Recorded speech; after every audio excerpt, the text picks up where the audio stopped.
মানিকগঞ্জ সদর উপজেলা ভাড়ারিয়া গ্রামে ইফতারের সময় ঘরে ঢুকে রামদা দিয়ে কোপানোর অভিযোগ উঠেছে ভাগিনা, ভাতিজা ও ভাইয়ের বিরুদ্ধে। ঘটনাটি ঘটেছে মানিকগঞ্জ সদর উপজেলা ভাড়ারিয়া ইউনিয়নের ভাড়ারিয়া গ্রামে। এ ব্যাপারে ভুক্তভোগী মোহাম্মদ সাহেব আলীর স্ত্রী জানান, ঘরের ভিতরে ঢুকছে, আমরা ইফতার করুন দুজন, রোজ আমার বাড়ি কেউ নাই, খেলে আমরা দুজন।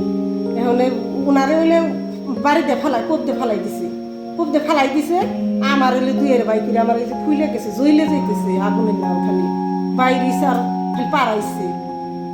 মানে আমি মহিলা মানুষ তাই আমার এই যে খালি পাড়াইছে, মানে চিপে মার দিছে, আগুনের নাম ধোয়া ধোয়া করে জ্বলতেছে শরীরে। আহতদের প্রথমে মানিকগঞ্জ সদর হসপিটালে ভর্তি করা হয়।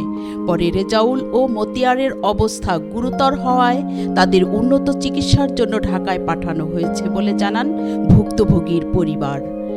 তারপর যে এনে রাখলো না, ঢাকায় নিয়ে গেল, রক্ত ফিরতেছে না।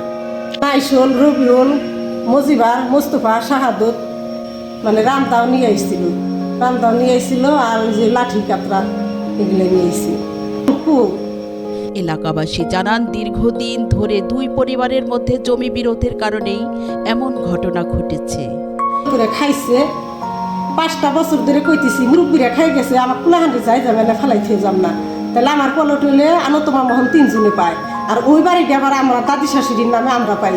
তাহলে আমাকে রেজিস্ট্রি করে দে, তোরা রেজিস্ট্রি করে নি। 5টা বছর ধরে সবাই রাতে পাই ধরতেছে, আমি বড়, আমার স্বামী বড়, কিন্তু দেয় নাই। না দেওয়ার পরে যখন দেওয়ার মিলিবের পাই না, তখন আমি কাউন্সিলে কেস করছি। কাউন্সিলে কেস করে নিয়ে 3বার চেয়ারম্যান বিচার করছি, গ্রামের হোল গ্রামের মানুষ জানে বাড়াইলে। তাইলে এখন এই 3বার বিচারের পরও মানে না, জায়গা দিব। এ ব্যাপারে মানিকগঞ্জ সদর থানার তদন্ত কর্মকর্তা কানিজ তামান্না বলেন, আমরা অভিযোগ পেয়েছি, ঘটনাস্থলে পুলিশ পাঠিয়েছিলাম, মামলা প্রক্রিয়াধীন।